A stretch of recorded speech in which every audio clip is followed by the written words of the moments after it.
Today we are using our Tricho Scalp Treatments Relief. This is an intense repair cream that can be used as a spot treatment or an overnight scalp treatment. It contains an anti-inflammatory herbal blend and is also infused with probiotics.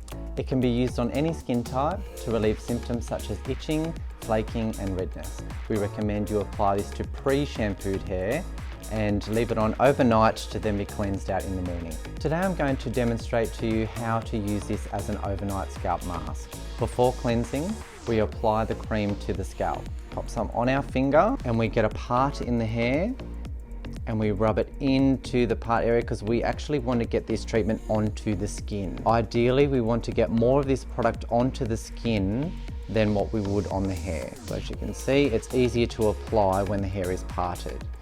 And so you would continue through and apply this throughout the entire scalp. And on the most affected areas, you can apply a little bit more. Once you've applied the product to the entire scalp, you would give it a gentle massage to work that right into the scalp, and the skin will absorb that beautiful rich cream, and then that intense treatment would stay on overnight. It is then recommended that you cleanse this out the next morning with the correct Tricho cleanser and conditioner designed for your scalp.